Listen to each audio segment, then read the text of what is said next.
Hey guys, welcome back. It's Lucky here, and we're now halfway through 2022, so let's talk about the state of the MMO genre and go over the 10 most played MMOs right now. This video is strictly by the numbers, which means I'm not ranking them in order of quality, simply in order of active player base size. MMOs are one of the genres that are more fun when there's more people around. The best MMO in the world is no fun to play when there's no one else playing it. We'll compare active users as well as Google Trends for each game to see how they stack up against one another in terms of popularity. So let's dive into the list. Alright, first up, number 10 on the list, EVE Online. Active players, 175,000. Release date, 2003. On Windows, Linux, and Mac. EVE Online is an MMO where your goal is to build and upgrade a powerful spaceship so that you can join up with others to vie for control of the most profitable sectors in space. EVE Online is free to play with the option to pay money to do things like access more of the ships sooner. It also has an optional sub. EVE Online has a fantastic character creator, but that matters little as you will never see your character. Your focus is on your ship, and it's what you'll spend most of your time controlling. In EVE Online, players form their own alliances and then battle it out for control of the universe. PvP in EVE Online is high stakes, and when your ship is destroyed, it does not simply respawn. No, you must build it again. The many hours, days, nights, or months worth of materials you used to build that ship are now gone. EVE Online has made headlines as a result of the massive size and scale of some of its player versus player battles, with thousands of players on either side. So how is EVE Online's population health? If we look at Google Trends to see how popular a topic EVE Online is, we can see that the popularity appears to have peaked in 2009. It's definitely trending down over time, as games typically do after this many years, but with around 175,000 active players, it's far from dead. EVE Online recently overhauled its new player experience and seems completely committed to maintaining the game for years to come. Number 9, Black Desert Online. Released in 2015, this is the youngest game on the list. It was released on Mac, Windows, PlayStation, and Xbox. Black Desert Online is one giant seamless world. You can run from one side to the other without any load screens. And if you ask someone why they like BDO, they will almost certainly tell you it's the combat. That and how beautiful the game is. BDO is an open world game with very little in the way of instanced content. You don't play BDO for dungeons and raids, you play BDO to go kill things out in the open world, oftentimes for hours at a time, just to get a few % of a level. BDO is very much a grindy game. The other things you'll hear players talk about when it comes to BDO is the gear upgrade system, which is oftentimes described as one of the most frustrating gear systems in any MMO, largely due to the fact that you'll need to gamble your way to victory, and you know how gambling goes, the house always wins. BDO features a ton of unique classes, and it has continued to get updates throughout the years. But how is the game's population trending as of late? Let's take a look at Google Trends. The game's launch was incredible and garnered a ton of interest. Since then, it does seem to be sliding, and as of late, it looks like the most recent expansion in April did little to increase interest in the game. Once again, despite the fact that it isn't reaching the same levels of interest as it did in its prime, it's still got an impressive 226,000 active players, which is enough to put it at number 9 on this list. Number 8, RUNESCAPE. Active players 315,000, released in 2001, Windows, Mac, Linux, Android, and iOS. RuneScape, also known as RuneScape 3, is a fantasy MMO originally built with Java to be played inside of your browser. Kids were playing this MMO on library computers all over back in the early 2000s. Over 20 years later, and this game is still outrageously popular, so let's take a look at it. RuneScape is interesting because there's RuneScape and then there's old school RuneScape. Old school RuneScape is just basically RuneScape Classic. Right now we're going to talk about RuneScape, or what you might call retail RuneScape. RuneScape was originally released all the way back in 2001 as a browser game, but that's largely changed. As of 2016, the browser version was mostly replaced with a standalone client. RuneScape is a game where you can level anything by doing that thing, level fishing by fishing, level magic by using magic. It's a grindy MMO with tons of content, seeing as it's been getting new content for over 20 years. As much as RuneScape has evolved past its sibling, old school RuneScape, it's still very much the old school MMO experience. Slow-paced fights, basic combat, and not so state-of-the-art graphics. RuneScape did add a WoW-like ability system and a very contentious cash shop as it aged, leading to the birth of its older sibling, old school RuneScape, which we'll talk about later in the video. The pay-to-win nature of the cash shop and some of the other changes didn't go over very well with the community, and in a strange but telling twist, the classic version of the game without the cash shop and without the other changes has ended up with more active players than the modern version. If we look at the the Google Trends for RuneScape, you can see how insanely popular it was back in the mid-2000s. Absolutely massive popularity. If you were an MMO player and you weren't playing WoW, there was a good chance you had dabbled in RuneScape. More recently, RuneScape is far from its peak, but has continued to do well enough to hold on to the 8th spot on the list, sitting at around 315,000 active users. Number 7 on this list, Elder Scrolls Online. But first, a word from our sponsor. Hey guys, it's Lucky here, and I just wanted to take a second to tell you about the sponsor of today's video, HelloFresh. After trying their service out myself, I would absolutely recommend it to all of you. The food is amazing. But how does it work? Easy. Choose from over 55 weekly options featuring pre-portioned, high quality, and fresh ingredients. The HelloFresh step-by-step recipes make for an easy, foolproof cooking experience with less mess and less stress that you can enjoy in under 30 minutes. Not only are they good, but they're actually really healthy too. Their recipes make it easy to eat well without sacrificing flavor. Great if you're trying to get in shape for the summer, or maybe you just like eating healthier so you can live a longer, healthier life. For me personally, the biggest thing is the time saved. I don't know about you, but I hate going to the grocery store. You gotta find parking, drag your cart through the store, hoping you don't forget an ingredient before standing in a long line so you can pay for the groceries. I'm exhausted just talking about it. Let me propose a different solution for you. Instead of all that, have the food come to you. All you have to do is use my link or go to HelloFresh.com and use PodGhostJuly16 for 16 free meals across 7 boxes, plus 3 free gifts. Once you click, my description will live update to count the purchase. That's it. Now you just wait for the delicious food to be delivered to your doorstep. Thanks for listening, and now let's get back to the video. Number 7 on this list, Elder Scrolls Online. Active players, around 400,000, released in 2014 on PC, Mac, Xbox, and PlayStation. Elder Scrolls Online is a beautiful theme park MMO set in the Elder Scrolls universe and takes place about 950 years before Skyrim. This is one of the youngest games on the list, and it's 8 years old and features the holy trinity of tank, healer, and DPS. ESO has 12-player raids, 4-player dungeons, and a ton of single-player content for you to enjoy. Overall, the game definitely leans toward the casual MMO player and stands out as one of the more story-driven MMO experiences out there. Every quest, and I do mean every single one, is voice acted, every single word of it. ESO is buy to play with an optional sub, so if you want to pick up the base game, you can get hundreds or even maybe thousands of hours out of it without spending another dime. Elder Scrolls Online features action combat, which is often a love it or hate it topic for players that try this MMO. If you're used to tap targeting MMOs of old, it's going to take a little bit of time to get used to this game's combat. ESO is alive and well and pumping out new content for its players every single quarter, like clockwork, pun intended. If you look at the trends, ESO is the green line here, and it's doing quite well with a nice little uptake at the end there for the most recent expansion, High Isle, that just dropped in June. Sitting at around 400,000 active players, the population is still very healthy for this MMO, and you won't have any problems finding people to play with.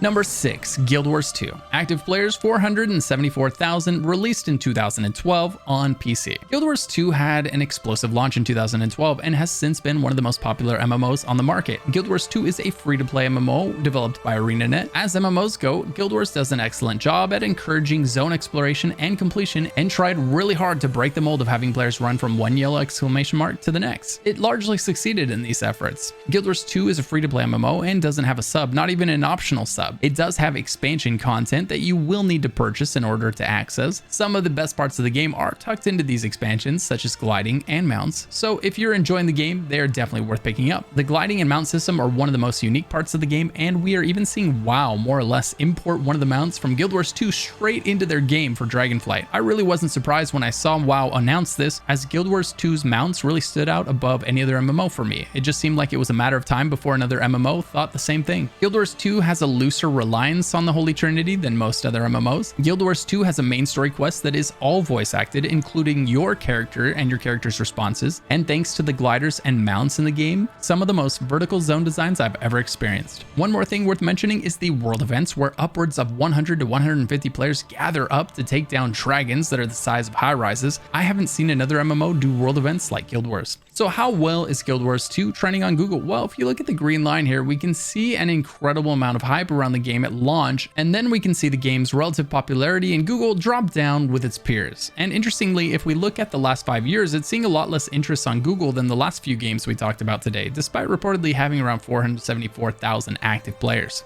One last interesting thing to watch out for is that we could see a massive increase in awareness for the game when it launches on Steam, which could happen as soon as this year. Number 5 on the list, World of Warcraft Classic.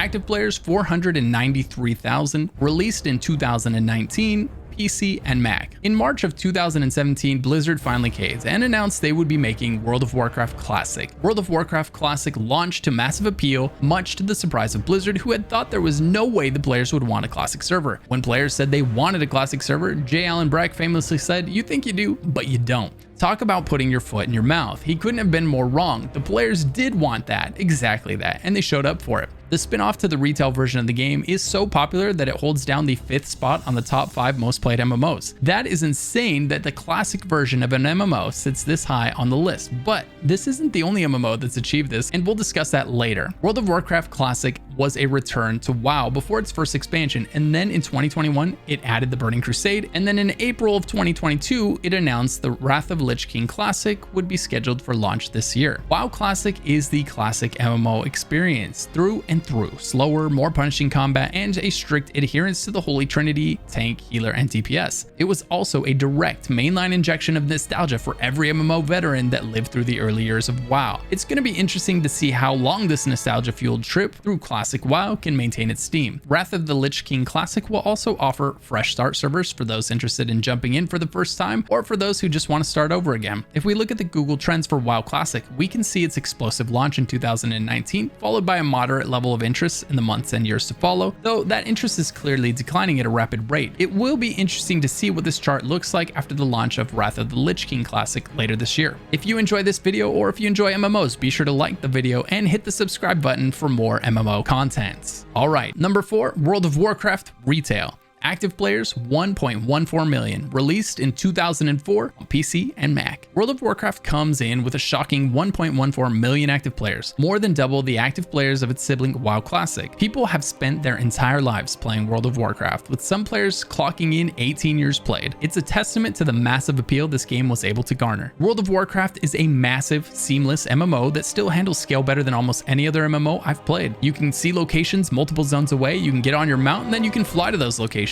This is something a lot of MMOs created well after WoW are still unable to deliver on, thanks to their being broken down into smaller zones. Despite its age, WoW still looks pretty good thanks to an art style that has aged incredibly well over the years. WoW features the Holy Trinity of tank, healer, and DPS, and has 12 unique classes, each with multiple different specs. There's a lot of single player content for you to level your way through, as well as dungeons and raids. WoW has always been known for its excellent delivery of dungeons and raids, but be warned that WoW dungeons and raids can take a long time by today's standards. So what does interest in WoW look like according to Google Trends? You can see on this graph how WoW absolutely dwarfs the competition in its prime. Looking at its popularity from 2004 to 2012, nothing else even comes close. And while WoW continues to fall in popularity, when we zoom in and look at the last 5 years, there's still a substantial gap between the interest in WoW and the interest in every MMO we've discussed so far. This titan in the industry is still just that, a titan in the industry, but it's no longer number 1, and it's currently sitting down here at number 4 with 1.14 million active players. Which begs the question,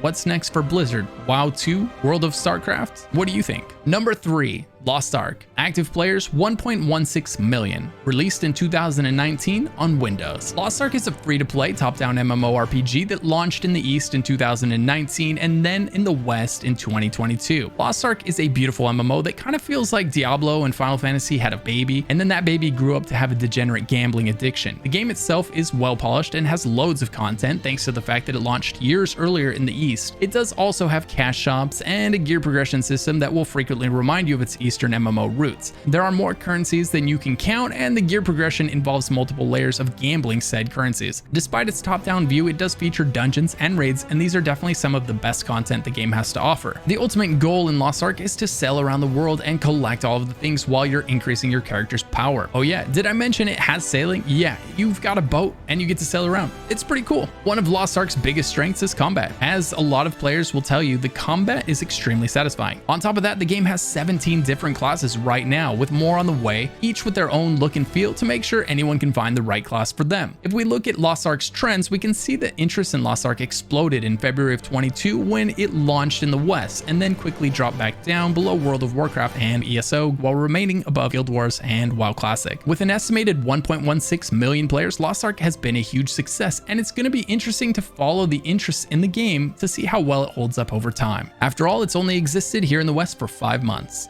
Number 2 on the list, old school RuneScape.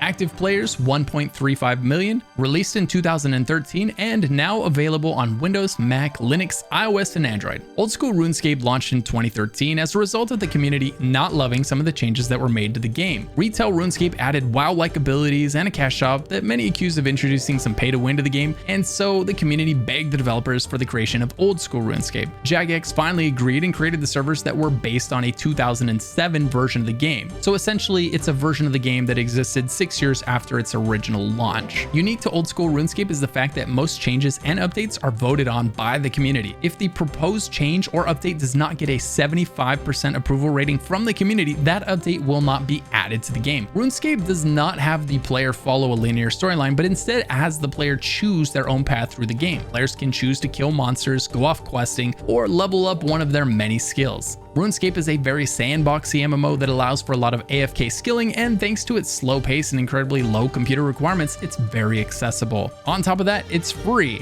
Old School RuneScape was even made available on Android and iOS, and was the most downloaded mobile game in 8 different countries in less than 2 weeks after its release. Old School RuneScape has been so successful that its active player count has now far eclipsed retail RuneScape, and a lot of other MMOs for that matter. If we look at the game and how it's trended on Google, we can see by the green line here, it's held pretty consistent interest, spending most of the time just behind World of Warcraft and ahead of everything else. By the numbers, it appears that Old School RuneScape has landed on the second spot of the list with roughly 1.35 million active users, falling second only to one game. Pretty impressive for being born from a browser game that was released in 2001. Number 1 on the list, Final Fantasy XIV. Active players 1.49 million. Released in 2010 on PC and PlayStation. Final Fantasy XIV is a fantasy MMORPG that places a massive focus on the story. The single player story content comes first, and every piece of the game that follows is built in service to that end. The dungeons are unlocked as part of the story. The trials are unlocked and woven into the story. Some of the most memorable cutscenes in the game are delivered in the middle of a trial while you're fighting for your life. Final Fantasy XIV is a master storyteller. It also features 20 unique classes and the holy trinity of tank, healer, and DPS. Final Fantasy has a free trial where you can play the first 60 levels for free, and after that you have to buy the game and pay for the mandatory sub. Thanks to this sub, however, this game is free of pay to win and free of loot boxes, and it has hundreds of cosmetics and mounts that you can earn in the game by playing the game. It excites me to see a game with a non-predatory monetization model at the top, and I hope it's a beacon for all would-be MMO developers and a reminder that building a quality game that focuses on the fun first and the cash shop second can result in having the most popular MMO on the market. If we look at how Final Fantasy XIV is trending on Google, the green line has been battling it out with the blue line, which is WoW, for the last year or so, each trading places a few times throughout the year. It's going to be really interesting to see what impact WoW's Dragonflight has on this, as it was just announced that it's going to be released later this year. To sum it up, the last year in the MMO sphere has been interesting for a lot of reasons. We saw 2 massive MMO launches in New World and Lost Ark. That alone is rare. We hardly ever get one major launch, let alone 2 in 1 year. But maybe most interesting of all was the rise of Final Fantasy XIV and the dethroning of WoW. There were a lot of reasons for this handoff. The disappointing WoW expansion combined with a content drought in WoW, all happening while Final Fantasy XIV was concluding a 10-year story arc with Endwalker, which was arguably one of Final Fantasy XIV's best expansions ever, and certainly its most successful. But perhaps just as important as all of that, the face of World of Warcraft, Asmongold himself, showed the WoW tribalists that it is possible to enjoy Final Fantasy XIV when WoW fails to deliver, and so many of them did just that, stepping out of their comfort zones to give this Final Fantasy inspired MMO a try. The impact of this was so huge that it even prompted the game's director Yoshi P himself to write Asmongold a thank you letter. I would have never predicted the exodus of players from WoW to Final Fantasy happening the way that it did, but I wasn't surprised either. Endwalker was amazing, and some of these people have been playing WoW for 17 or 18 years. It was just a matter of time before they decided to try something else. Is there an MMO you think deserves to be higher on the list? Let me know down in the comments below. A massive thank you to my YouTube members for supporting the channel so that I can make videos about the game and the genres I love. If you're burned out on the MMO you're playing, check out the 6 upcoming MMOs video popping up on screen now. Thanks for watching. I'm Lucky Ghost, and I'll see you in the next video.